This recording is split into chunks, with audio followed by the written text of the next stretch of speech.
Chapter 3. A Heroic Discussion. There were ornate beds prepared for us in the provided chamber. Everyone was sitting on them, closely inspecting their weapons and letting their vision drift absent-mindedly to check on their status screens. I glanced at the window, only to find that the sun had set long ago, which just goes to show how much time we had spent reading our instructions. Reading the instructions. Okay, so let's see here. The legendary weapons require no maintenance at all. They were powerful and sturdy enough on their own.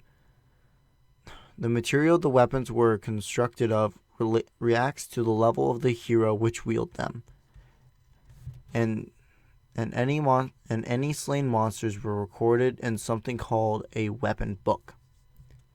The weapon book was something that apparently kept a list of all forms of the legendary weapons were capable of transforming into.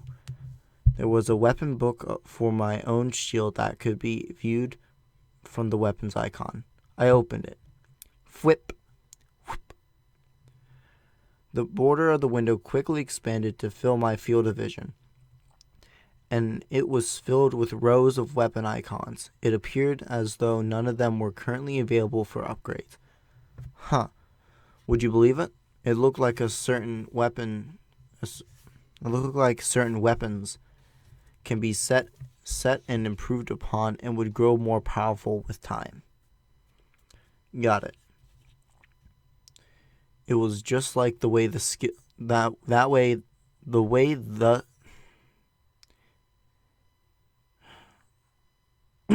excuse me.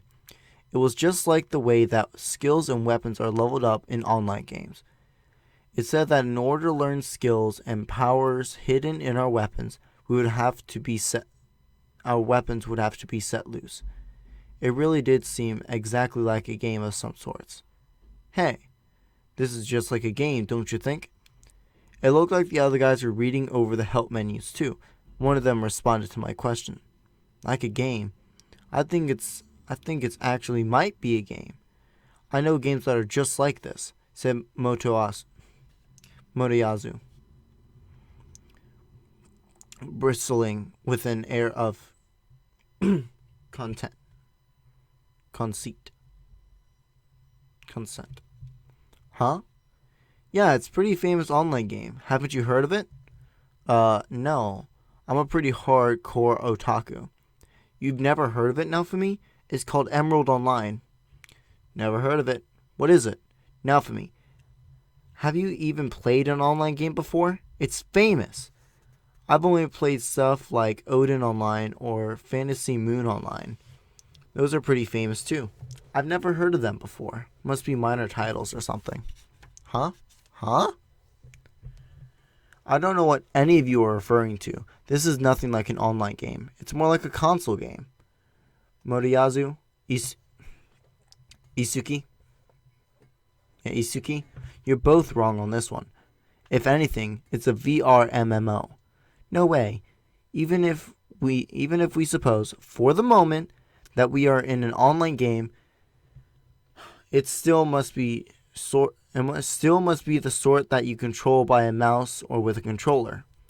Ren looked confused by Motoyazu's theory, and he jumped into the conversation. A mouse? A controller? What kind of antique games are you guys talking about? These days, aren't all online games VR MMO? VR MMO? I guess you mean the virtual reality MMO? Cut the sci-fi crap. You know the tech isn't ready for that stuff yet. Huh? Ren nearly shouted in surprise. Thinking back on it, he was the first of us to figure out how to use status magic. It kind of seemed like he knew what he was doing. He might have known more than he was letting on. Excuse me. You all seem to think this is like a game, you know. Can I ask what the names of those games are? Isuki raised his hand and answered quickly. Brave Star Online. Emerald Online. I spoke up next. I don't know. I mean, are we even in a game world? I also thought it seemed a bit like a game, But could we really have arrived in a game that I've never heard of? I see. As for my opinion, this reminds me of a console game called Dimension Wave. And so we all seem to think that the world represented a different game. Wait a sec. Let's try to collect what we know for sure. Moriyazu rested his head on his hands and tried to calm us down. Ren, this VR MMO you speak of means exactly what we said, correct? Yeah. Isaki, Naofumi, you guys understand what that means, right? I don't think it sounds like a game. I think it sounds like a game for science fiction, but yes. I think I read something like it in a novel once. Fair enough. That's about all I can think of, too. Okay then, Ren, the game you mentioned, Brave Star Online, is that a VR MMO too?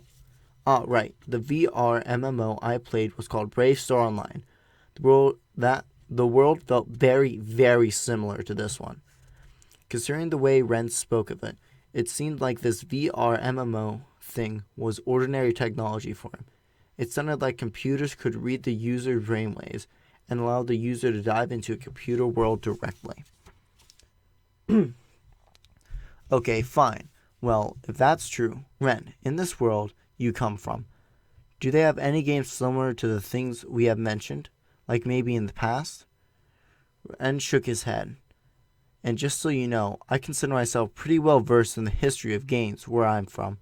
I've never heard of anything like what you are all talking about. But the games you guys are talking about, you all consider them relatively well-known titles, right? Moriyazu and I nodded in agreement. If we know anything about online games, which we all thought we did, it seemed impossible that we wouldn't know anything about the games we were all mentioning.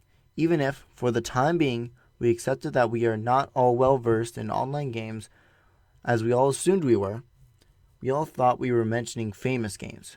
How could we be so wrong? Okay then, let's start with some common sense questions. Can you name the current prime minister, right? Sure. Okay. Let's all say it at the exact same time. Gulp. Oh god. Masato Yuda. Gotaro Yawahara. Enichi Kodaka. Shigeno Ichifiji. We all fell silent. We had never heard of the other names, not even in history books. Excuse me. We went on to compare the knowledge of internet terms, famous internet sites, and famous games. None of our examples matched up. In the end, we didn't seem to share any references at all. It kind of seems like we all come from different Japans. It does seem that way. I certainly can't imagine how we could be from the same place. I guess that means that there is a Japan in all our parallel worlds. I thought at first we could just be from different time periods, but none of our examples match up. So that can't be it. Even at that, we all had one thing in common. We were otaku. That had to mean something. If that's the case, it seems like we were all brought here for different reasons and in different ways. I'm not really into having useless conversations. Do we really need to have these things in common anyway? Ren spoke up as if he was the coolest person in the room, and he wanted everyone to know. I was on my way home from school when I hit a spot of bad luck and got caught up in a murder case. It was the talk of the town at my time. Uh-huh. I was with a good friend. I remember saving him and remember the criminal getting arrested. Ren was rubbing his side softly as he spoke. I wanted to poke fun at him. What kind of hero did he think he was, with all the talk of saving his best friend and all that? I managed to keep my thoughts to myself. I suppose he was saying that he caught the bad guy but then was stabbed in the side during the struggle? He looked like the kind of guy to boast about things that never happened. I instantly wanted to file him away as untrustworthy, and yet he was one of the heroes summoned here. The least I could do was hear him out. Anyways, so then, before I knew it, I woke up here. Makes sense. Pretty cool of you, though, isn't it? Saving your best friend and all. He responded to my comment with an even more aloofness. Fine then. Okay, I guess I'm next, said Moriyazu, lightly pointing at himself. I have, well, to put it simply, I have quite a few girlfriends. I'm sure you do. Something about him seemed like a thoughtful older brother. He also gave off the impression that he's popular with girls. And well, you had too many once, and they stabbed you or something, Ren said, laughing to himself. Well, yeah. Moriyazu snapped his eyes open in surprise, then nodded. Well, yeah, women are terrifying. God damn it. I took no time to disguise my anger and found myself flicking him off. He could die for all I care. Or wait, I suppose he already had. Is that how they got here? But wait. Isuki placed his hand over his heart and began to speak. Now it's my turn. I was on the way home from prep school. I went to cross the road and a dump truck came screaming around the corner at full speed, and then, again, we all fell to silence. So he was almost certainly hit by a truck. What a sad way to go. But wait, wasn't I kind of an outlier in this situation? Do we really all have to talk about how we got here? Well, we all already have. I guess. Well, sorry everyone. I was at the library flipping through a book I'd never seen before. Before I knew it, I woke up here. Again, silence. They were staring at me, cold as ice. What was that supposed to mean? Did I have to come here under miserable circumstances to be part of their group? The three of them started whispering amongst themselves, so that I couldn't hear what they were saying. Yeah, but he has a shield. I knew it. Moriyazu, you do? Yeah. I started to feel like they were making fun of me. It was time for a change of subject. Alright, so it's fair to assume that we all have a pretty good idea of how the system in this world works. Sure.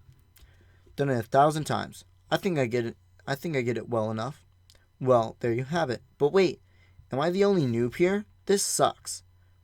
Well, maybe you guys could teach me what I need to know to fight in this world. There are no games like this where I come from. Ren narrowed his eyes and glared at me. Again, ice cold.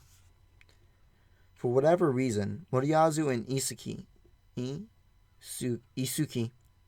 were looking at me with kindness. Well, alright then. Big brother Moriyazu will, as best he can, teach you the basics. He sounded fake with that big smile on his face. Soon his hand was on my shoulder and he was talking away. First of all, I'm only talking about the game I know, Emerald Online.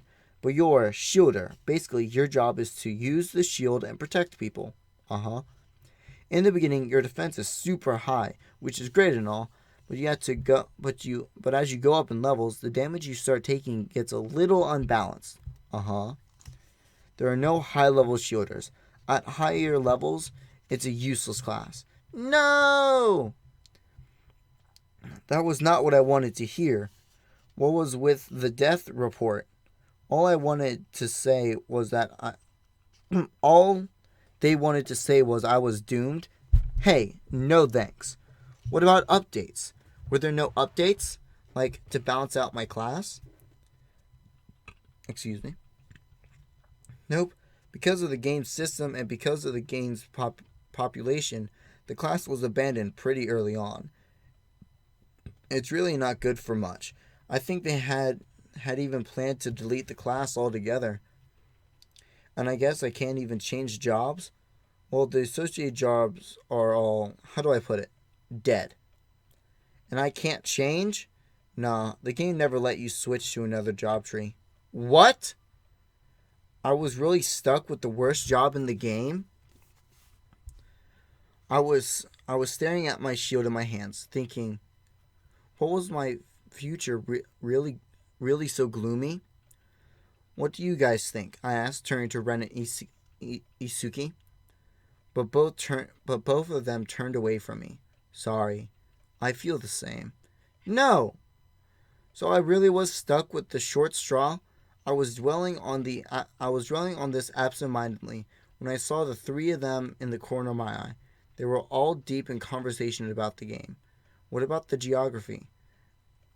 The names are different, but the map seems to be the same. If the map is the same, then there's a high probability the division of efficient monsters is the same also. I bet hunting grounds will be different for each weapon. Probably best to make sure we go in different places. True, we need to focus on efficiency. Did they all know enough about the game to figure out how to cheat? I started to look that way. Hey, there's a thought. If my class was so weak, I could just depend on them to support me. There are plenty of ways to do it. Even if I were weak, fighting with the party would get me experience to level up. What is another world if not an opportunity to fight with your brothers to deepen your bonds?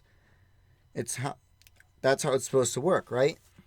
Now, if only there were a girl or two in the party, then things would be perfect. If I was a shielder, I wouldn't do any fighting. I'd just go protect my teammates, right? I didn't really have a choice to meet any girls back in my world, but things might be different here. Well, it'll be fine. I mean, we are in a whole new world.